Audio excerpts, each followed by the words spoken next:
सास बहू का लिव इन रिलेशन। नेहा खुले विचारों वाली लड़की थी। अरे नेहा, क्या दिन में सोती है? ससुराल में ऐसा नहीं चलेगा, वहां तो काम करना पड़ेगा। काम जितना काम होगा कर लूंगी माँ, पर अगर कोई ये कहे कि सारा आराम छोड़कर सिर्फ काम ही करना है तो ना भी ना, मुझे नहीं करनी शादी। अरे कैसी बात कर रही हो? अच्छा चलो जाकर नहा लो, मैं नाश्ता लगा देती हूँ, फिर तुम्हें कॉलेज भी तो जाना है। नेहा कॉलेज के लिए निकल जाती है। वो सोचने लगती है कि ससुराल में वो कैसे मैनेज करेगी। क्या हुआ नेहा, परेशान लग रही हो? अरे यार, तू तो मुझे जानती है ना, मुझे अपनी लाइफ बिल्कुल परफेक्ट चाहिए, लेकिन लग नहीं रहा लोग मानेंगे। यार कहीं मेरी शादी ऐसे घर ना हो जाए जहां मेरी जिंदगी ही नरक हो जाए। अरे मैंने ना कल एक इंग्लिश फिल्म देखी थी, उसमें भी कुछ ऐसी ही समस्या थी हीरोइन की। अच्छा, तो फिर क्या किया उसने?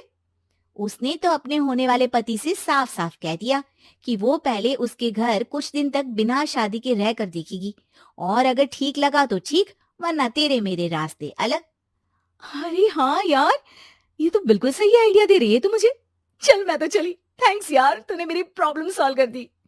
ये बोलकर नेहा खुशी खुशी वहां से निकल जाती है, लेकिन पीछे से उसकी सहेली कहती है, अरे नेहा, नहीं नहीं, कुछ नहीं सुनना मुझे। ये बोलकर वो वहां से चली जाती है। हे भगवान, पूरी बात सुने बिना ही चली गई।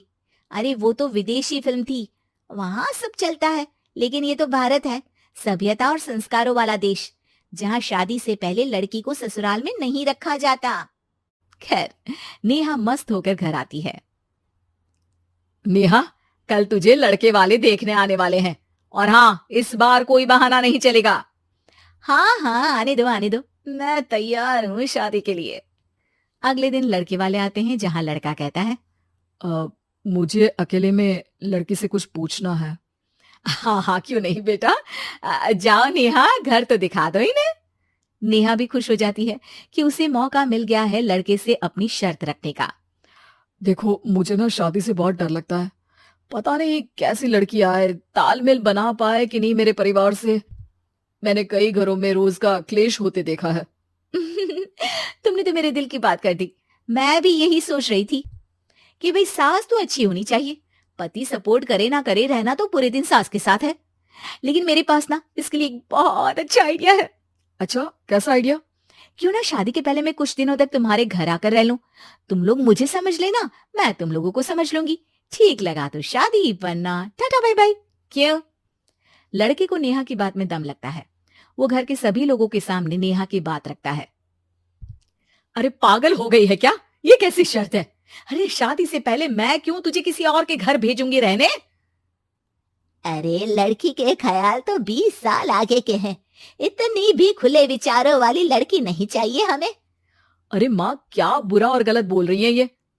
रहना तो हम दोनों का है ना। कल को कोई परेशानी आई तो तुम सब तो ये बोलकर निकल जाओगे कि जिंदगी तुम लोगों को ही निभानी है। तुम लोगों को जो करना है करो, तब क्या करूंगा बताओ? सबके समझाने पर वो लोग मान जाते हैं। वाह, मैं 2-3 दिनों में पैकिंग कर लूंगी, तो आकर मुझे ले जाना। और नेहा पहुंच जाती है विशाल के घर। आओ आओ, ये रहा तुम्हारा कमरा। इस घर में तुम एज अ गेस्ट रहो, लेकिन माँ तुम्हें बहू की तरह ही ट्रीट करेंगे, और तुम भी उन्हें सास की तरह ही रखना। बस फिर क्या था, शुरू हो जाता है लिव इन सास बहू का ड्रामा। अरे चाय तो बना दे बहू। जी सासू माँ, अभी लाई। नेहा चाय लेकर आती है कि बस चाय लेकर आई हो, इसके साथ पकोड़े भी ले आती। लेकिन आपने तो बताया ही नहीं कि आपको चाय के साथ पकोड़े भी चाहिए। हाँ हाँ, अब तो पता चल गया ना। रात को खाना खाने के बाद नेहा किचन में खटर पटर कर रही होती है। क्या हो रहा है वहां नेहा? माँ जी, मैं ना रात को अदरक वाली चाय पीकर सोती हूँ, ये मेरी आदत है। अच्छा, तो जरा मेरे लिए भी बना देना।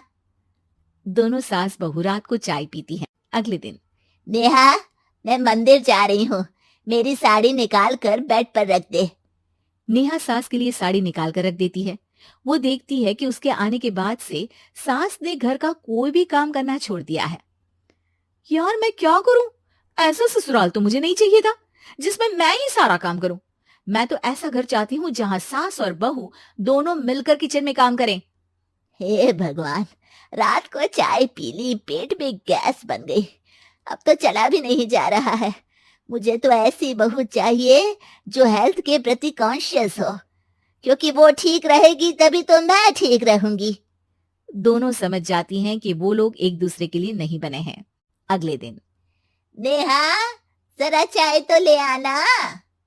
नेहा चाय के साथ चिला भी बनाकर ले आती है। सास खा पीकर सो जाती है। अगली सुबह तेरी बुआ सास आ रही है, उसे मैंने तेरे बारे में बताया है। तभी वहां गंवार से एक महिला आ जाती है। चलो यहां से निकलो, कुछ नहीं है खाने के लिए, जाओ। ए नेहा, तमीज से बात करो, ये मेरी ननद यानी आशीष की बुआ है। हाय रे दैया, इतनी अकड़ वाली लड़की! अरे यही है ना जो शादी से पहले ही आकर बस गई है यहाँ पर। बस नहीं गई हूं, बसना है या नहीं ये डिसाइड करने आई थी, लेकिन इन लोगों के रिश्तेदार इतने गंवार हैं तो मैं तो ना कर रही इस घर में शादी। अरे भाभी, अरे क्या कमी थी हमारे आशीष में जो आपने ऐसी लड़की की शर्तों को मान लिया? अरे वो तो आशीष के कहने पर मैं झुक गई, वरना ऐसी लड़की को तो मैं घर में घुसने भी ना दूं। ए हेलो, ऐसी लड़की कैसी लड़की? हाँ, बिना समझे बुझे शादी कर लूं?